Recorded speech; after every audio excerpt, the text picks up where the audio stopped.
जय जय श्रीमन्नारायण। मैं सीता श्रीनिवास। आज मैं आप सबको बताऊंगी देव उठनी एकादशी की कथा और तुलसी विवाह की कथा। तुलसी विवाह के दिन किस कथा को सुनते और पढ़ते हैं और तुलसी विवाह की पूजन विधि क्या है, ध्यान से सुनिएगा। शंकासुर ने तीनों लोकों में बहुत ही उत्पात मचाया हुआ था। तब सभी देवताओं के आग्रह करने पर भगवान विष्णु ने उस राक्षस से युद्ध किया और यह युद्ध कई वर्षों तक चला। युद्ध में वह असुर मारा गया और इसके बाद भगवान विष्णु विश्राम करने चले गए। कार्तिक शुक्ल एकादशी के दिन भगवान विष्णु की निद्रा टूट गई थी और सभी देवताओं ने भगवान विष्णु की पूजा की थी। शिव महापुराण के अनुसार पौराणिक समय में दैत्यों का राजा दंभ हुआ करता था। वह बहुत ही बड़ा विष्णु भक्त था। कई सालों तक उसके यहाँ संतान नहीं होने के कारण उसने शुक्राचार्य को अपना गुरु बनाकर उनसे श्री कृष्ण मंत्र प्राप्त किया था। यह मंत्र प्राप्त करके उसने पुष्कर सरोवर में घोर तपस्या की। भगवान विष्णु उसकी तपस्या से प्रसन्न हुए और उसे संतान प्राप्ति का वरदान दे दिया। भगवान विष्णु के वरदान से राजा दंभ के यहाँ एक पुत्र पैदा हुआ। उस पुत्र का नाम शंखचूड़ रखा गया। बड़ा होकर शंखचूड़ ने ब्रह्मा जी को प्रसन्न करने के लिए पुष्कर में घोर तपस्या की। उसकी तपस्या से प्रसन्न होकर ब्रह्मा ने उसे वरदान मांगने को कहा।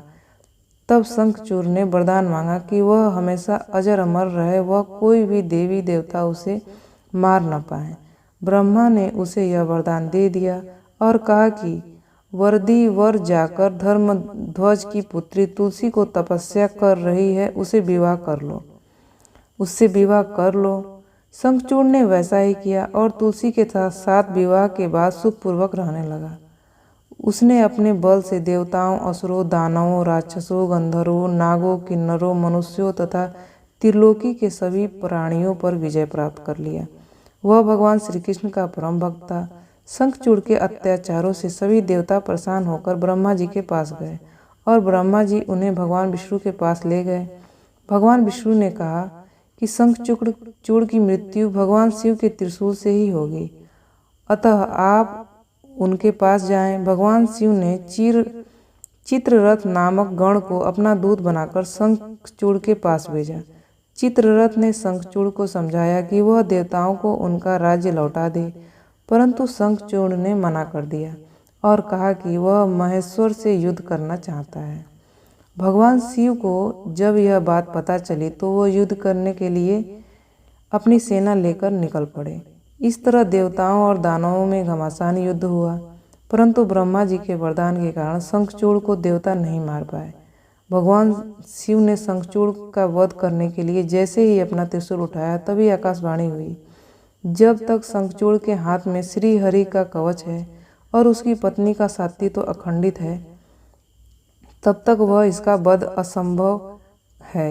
करना असंभव है। आकाशवाणी सुनकर भगवान विष्णु वृद्ध ब्राह्मण का रूप धारण कर शंखचूड़ के पास गए और उसके श्रीहरि कवच दान में मांग लिया। शंखचूड़ ने वह कवच बिना किसी संकोच के दान दे दिया। इसके बाद भगवान विष्णु शंखचूड़ का रूप बनकर तुलसी के पास गए। शंखचूड़ रूपी भगवान विष्णु ने तुलसी के महल के द्वार पर जाकर अपनी विजय होने की सूचना दी। यह सुनकर तुलसी बहुत प्रसन्न हुई और पति रूप में आए भगवान का पूजन किया, वह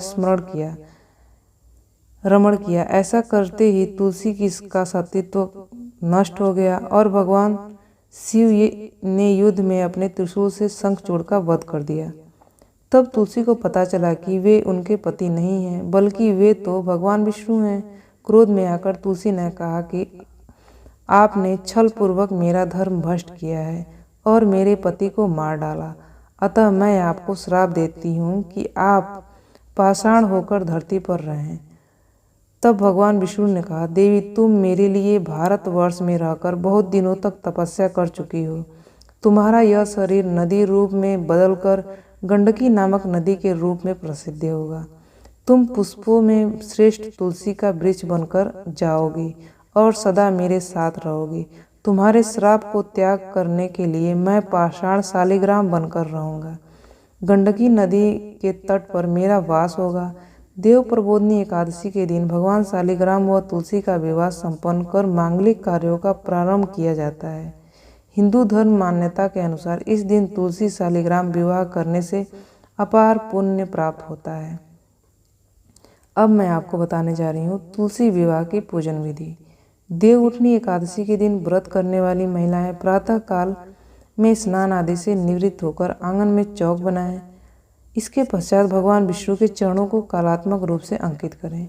फिर दिन की तेज धूप में विष्णु के चरणों को ढक दें। देवउठनी एकादशी को रात्रि के समय सुभाषित, स्रोत पाठ, भगवत कथा और पुराण आदि का श्रवण कर भजन कर गायन करें। घंटा, शंख, मृदंग, नगाड़े और बीड़ा बजाएं।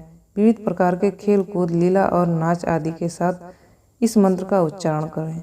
श्री कृष्ण गोविंद हरे मुरारी, हे नाथ नारायण वासुदेव। पूजन के लिए भगवान का मंदिर अथवा सिंहासन को विभिन्न प्रकार के लता, पत्र, फल, पुष्प और बंधनवार आदि से सजाएं।